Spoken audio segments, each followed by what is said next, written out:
Hello বন্ধুরা, কেমন আছো সবাই? আশা করি ভালো আছো। আর আমার নিকিতা ফ্যামিলি ব্লগ চ্যানেলে আপনাদের সকলকে জানাই স্বাগত। তো আজকে সকাল 4:30টার সময় উঠে স্নান করে রেডি হয়ে গেছি, কারণ আজকে একখানে ঘুরতে যাচ্ছি। সেটা কোথায় দেখতে থাকো, ভিডিওটা বুঝতে পারবে।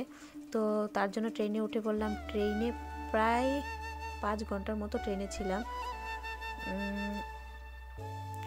আর বাইরের ভিউটা খুবই সুন্দর, কারণ চণ্ডীগড় এদিকে প্রচুর সবজি হয় আর এদিকে শুধু জমি আর জমি। তারপর ফাইনালি ওই জায়গাতে পৌঁছে গেলাম। এই প্রথমবার আমি ত্রিপুরা থেকে বাইরে ঘুরতে এসেছি, তো ভালোই লাগছিল এই জায়গাতে এসে। তো আমার সাথে আমার মামা আর মামি এসেছে, তো ওদের সাথে আমি ঘুরতে বেরিয়েছি। তো কোথায় এসেছি সেটা হচ্ছে স্বর্ণ মন্দিরটা দেখার জন্য আমরা বেরিয়েছি আজ। তো র্যালি প্রচুর সময় আমাদের চলে যায়। তারপর এই জায়গাটা কিছুক্ষণ হাঁটতে হয়, হাঁটার পর গিয়ে স্বর্ণ মন্দির দর্শন করব। তো এদিকে প্রচুর লোকজন, সারাক্ষণ লোকজনের ভিড় থাকে এখানে। তো ওই জায়গাটায় গিয়ে খুব ভালো লাগলো। তোমরাও আমার সাথে দেখতে থাকো, আর চলো আমরা এই জায়গাটা ঘুরে দেখি কীরকম লাগে।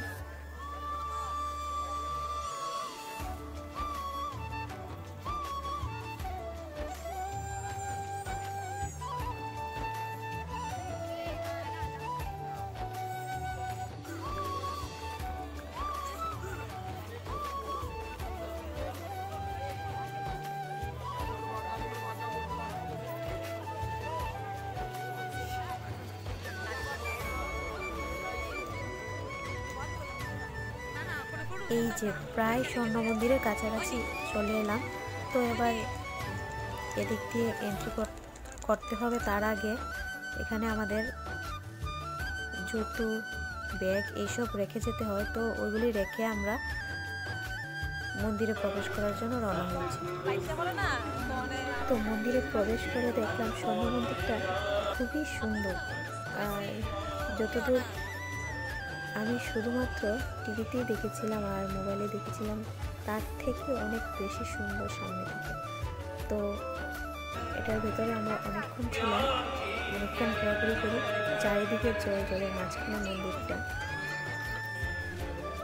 অনেকক্ষণ সময় এখানে চারিদিকটা ঘোরা যায়, আর শুধু মানুষ, চারিদিকে মানুষ।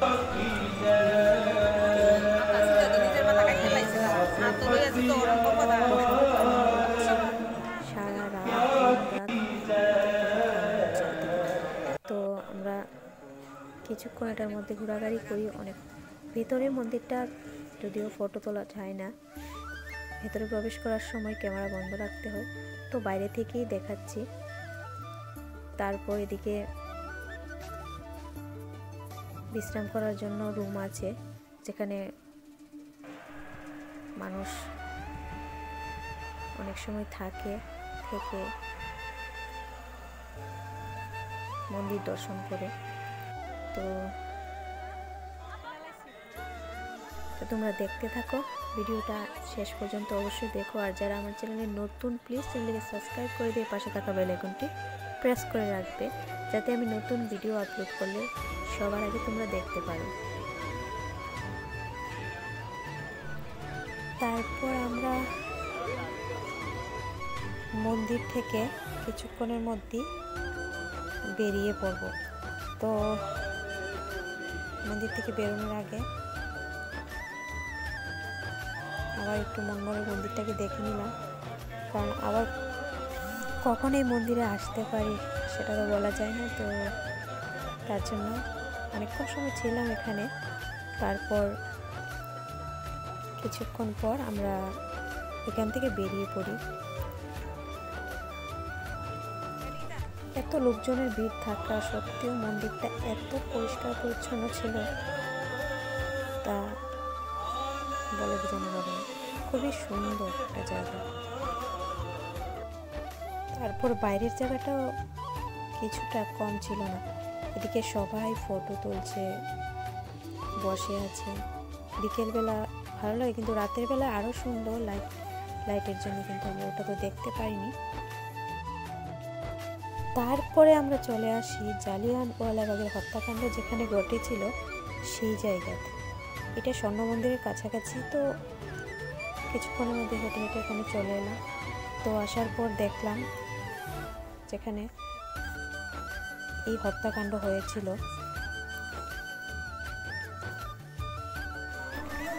তারপর যদিও এটা বইয়ে পড়েছিলাম, আজ নিজের চোখে দেখতে পারলাম এখানে গিয়ে।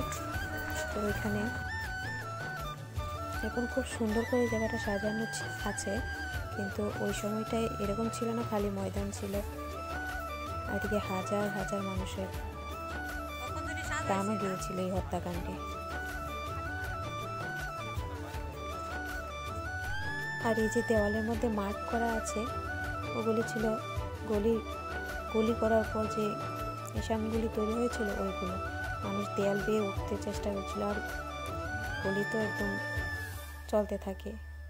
তো ওইগুলি দেখে সত্যি খুব কষ্ট হয়। আর তারপর ওখান থেকে বেরিয়ে এসে একটু বাজারটা ঘুরে দেখলাম।